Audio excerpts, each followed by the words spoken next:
Salam hörmətli müəllimlər, hər vaxtınız xeyir olsun. Mən müəllimlərin işə qəbulu və sertifikasiyası üzrə təlimçi tarix müəllimi Rəhman Polad. Tərtib etmiş olduğum və tarix ictimaiyyətinə təqdim etmiş olduğum MİQ və sertifikasiya formatlı testin izahını səsləndirirəm. Bu test xarakterinə, mahiyyətinə görə MİQ və sertifikasiya imtahanında istifadə olunma potensialının yüksəkliyinə görə nəzəri etibarilə orta çətin səviyyəli bir test tapşırığıdır. Çünki burada həm xəritənin müəyyən hissəsi ilə əlaqədar həm biliyə ehtiyac vardır. Eyni zamanda açar sözlə bağlı məqamın tapılmasına da ehtiyac vardır. Buna görə də bu test çətin xarakterli, çətin kateqoriyalı testlər kataloquna daxil edilməlidir. Testin şərtini oxuyaq. Deməli, dünya tarixində dönüş nöqtəsi hesab olunan hadisənin baş verdiyi ərazini müəyyən edin. Mən bu testi paylaşım etdim və rezonans doğurdu. Bir sıra təkliflər, hətta tənqidlərlə üzləşdim. Lakin bir məsələ barəsində yekun olaraq konkret mövqe qoymaq istəyirəm ortaya ki, son illərdə, xüsusən də 2023, 2024, 2025-ci il müəllimlərin işə qəbul imtahanında iştirak etmiş müdavimlər, müəllimlər təsdiqləyərlər ki, orada rastlaşmış olduğu suallar, testlər ya açar məqamlarla, ya xırda nüanslarla, ya da birbaşa olaraq kitab cümləsinə istinad edir. Yəni, bəzən bizim məntiqi olaraq fikirləşdiyimiz bir hadisə, fakt, halbuki kitab cümləsində bir qədər fərqlidir və biz testi işləyərkən də, MİQ imtahanında iştirak edərkən həmin testlərlə qarşılaşırıq. Mən hesab edirəm ki, bu kimi testlər və bunun bənzəri testlərlə bağlı məni tənqid edənlər sadəcə olaraq imtahandan tamamilə xəbərsiz və uzaqdırlar.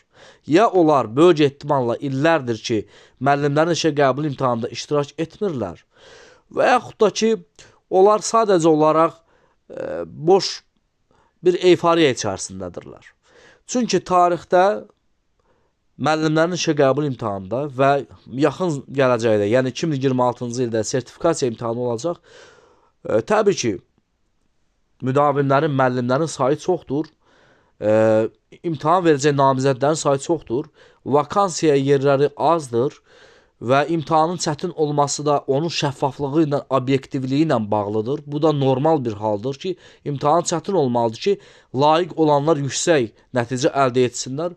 Buna görə də tarixdə həqiqətən də diqqət cəlb etməyən və yaxud kitab cümləsi istinadən olan hissələrin verilməsi mən tərəfindən mən hesab edirəm ki, doğru bir yanaşmadır.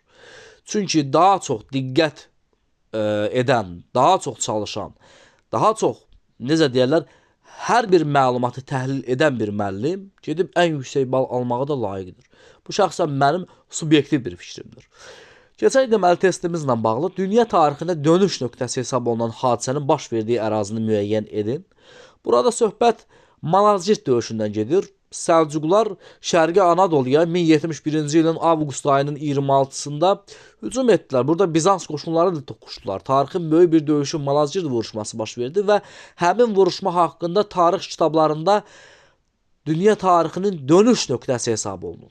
Tarixdə bir çox hadisələr başlı, müxtəlif şəhərlər haqqında baş dayaq məntəqəsi, dayaq nöqtəsi və yaxud ilk çağırış, faşist blokunun böhranı, filan hadisənin, filan dövlətin zirvə nöqtəsi hesab olunur və yaxud da ki, hərbi qarnizon, hərbi hissələr anlayışı fərqli və müxtəlif bu kimi çaşdırıcı məqamlar, açar məqamlar var. Bunlardan da birisi dönüş nöqtəsi hesab olunur. Yəni, tarixdə bir çox böyük hadisələr baş verib. Məsələn, burjuva inqilabları baş verib, SSR-nin süqutu hadisəsi baş verib, Konstantinopolun fəthi hadisəsi baş verib. Lakin bunların heç birisində dönüş nöqtəsi ifadəsi yazılmayıb. Məsələn, 10-10 qurultayı Monqol tarixinin dönüş nöqtəsi olaraq qeyd olunub. Monqol tarixinin spesifik olaraq konkret bir lokal ərazi ilə, Monqollarla bağlı olan məsələni ehtiva edir. Lakin dünya tarixində dönüş nöqtəsi hesab olunan hadisəyə gəlincə, burada söhbət Malazgirtdən gedir. Malazgirt də Şərqi Anadoluda yerləşir. Van gölünün yuxarı hissəsində yerləşir. Ona görə də bizim doğru cavabımız olacaq 4, cavabımız olacaq D variantı. Hər kəsə müvəffəqiyyətlər, uğurlar arzulayıram.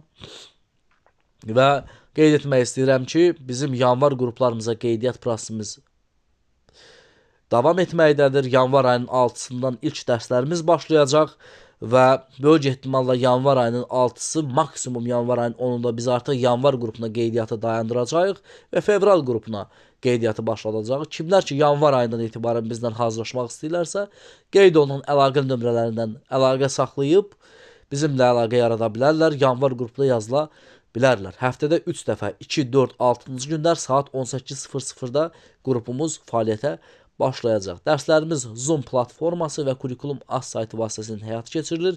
Zoomda canlı olaraq müəllimləri sual-cavab edirəm.